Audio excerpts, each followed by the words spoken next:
Bem, vamos agora iniciar o segundo bimestre e o nosso subtema é decidir por si mesmo.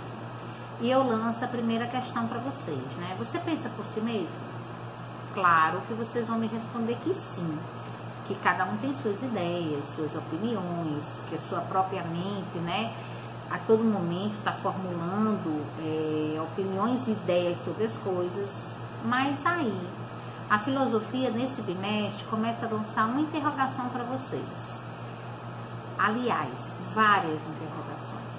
Até que ponto as nossas ideias elas são nossas ou nós estamos copiando, absorvendo a influência do que vem de fora para nossa mente?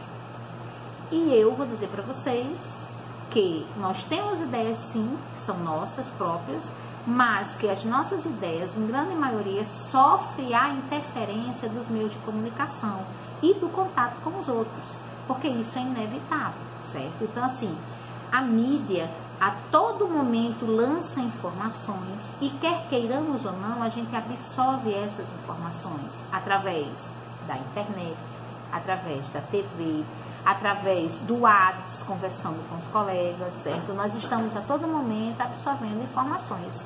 E aí, muitas vezes, né, nesse processo de absorver informações, a gente acaba copiando ideias que são vindas no exterior e que não foram nossas. E isso muitas vezes é preocupante, certo? Então, é o seguinte, gente, indo para o material de vocês, durante a videoaula eu vou fazendo as abordagens do conteúdo e ao mesmo tempo eu já vou indicando o que é para vocês fazerem no material, certo? Na apostila. Na página 4 tem alguns questionamentos, certo? Pede para que vocês leiam o poema e aí vocês vão fazer uma reflexão acima do poema, respondendo as questões abaixo, né?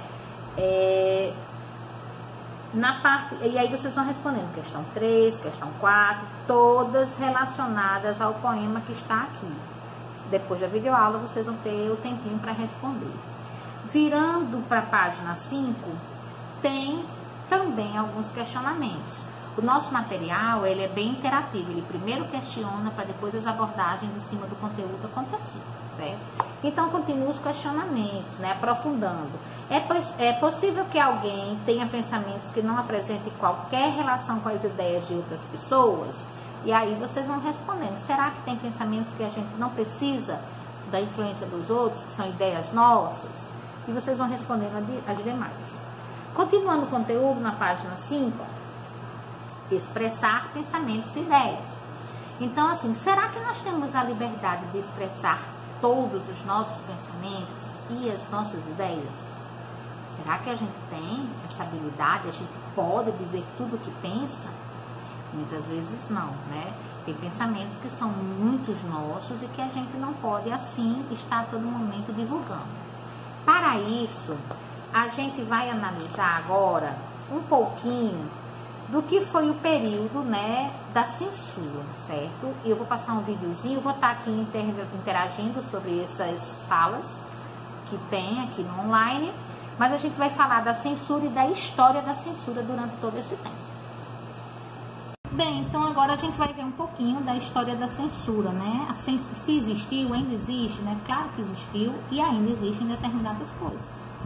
Um exemplo de censura ocorreu no século XVI, quando a Igreja Católica criou o Índice dos Livros Proibidos. Esse índice continha títulos de livros que contradiziam a doutrina da Igreja Católica e, portanto, sua elaboração evitava que os fiéis se rebelassem, né? Então, a censura já começou aqui, dentro da história da Igreja, né?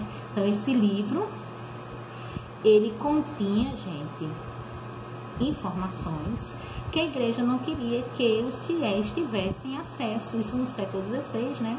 Para que não se rebelassem contra a própria doutrina.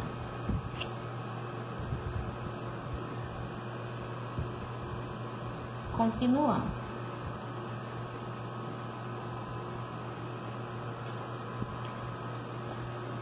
das obras mais conhecidas a entrar na lista dos livros proibidos pela Igreja Católica foi O Príncipe, do filósofo Nicolau Maquiavel, no ano de 1513, e publicada pela primeira vez em 1532. Nessa obra, Maquiavel defendeu a necessidade da soberania do governante para que a estabilidade do Estado fosse mantida, o que pode ter provocado a inclusão do livro do Index. Então, Maquiavel, através do Príncipe, filósofo Nicolau Maquiavel, ele estava dentro dessa obra, trazendo novas ideias para os fiéis que iam se contrapor a algumas ideias da Igreja Católica.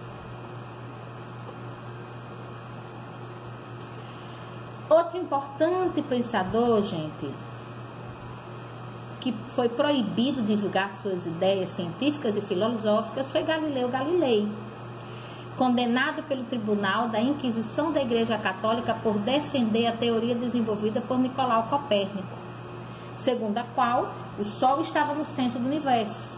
Até então, o modelo cosmológico aceitado e defendido por Ptolomeu, que afirmava que o planeta Terra se encontrava no centro do universo e que os demais astros orbitavam em torno dele. Galileu não só provou a teoria heliocêntrica proposta por Copérnico, como também a aprimorou com seus estudos e observações. Permaneceu até o fim da sua vida em prisão domiciliar. 3 séculos depois, a Igreja reconheceu seu erro sobre a condenação de Galileu. Então, Galileu contrapôs e colocou abaixo essa teoria, de que a Terra era o centro de tudo e que os demais astros giravam em torno da Terra, e quando na verdade foi provado cientificamente que não. Ele tinha razão, mas infelizmente ele foi condenado e a Igreja se arrepende do erro que cometeu, Mas ele tinha as ideias dele, ele defendeu até o fim. Quando estudamos a limitação das liberdades e as formas de censura na história, pode parecer em um primeiro momento algo distante da nossa realidade, não é mesmo? Mas você sabia que no Brasil já houve censura de ideias e manifestações artísticas? Vocês sabiam, gente, que no Brasil, olha, isso aqui literalmente acontecia e que muitos artistas não podiam expressar o que pensavam? Durante esse período foi conhecido como a ditadura militar. Muitos artistas tiveram suas obras censuradas nesse período. Os órgãos de censura e repressão avaliavam as diversas formas de manifestação artísticas existentes, decidindo quais poderiam circular. Então a censura, ela definia todos os textos e todas as representações, que nada podia ir contra ao pensamento daqueles que governavam na época, É o chamado regime de ditadura. Vocês devem ter ouvido falar já nas aulinhas de História que estão indo.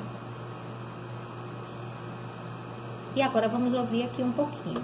Enfim, eu me sentia bastante desconfortável enquanto artista popular, popstar. Eu não tinha nada a ver com aquilo. E tinha, Eu tinha a impressão de que era uma coisa fora de mim, uma coisa que não me dizia respeito.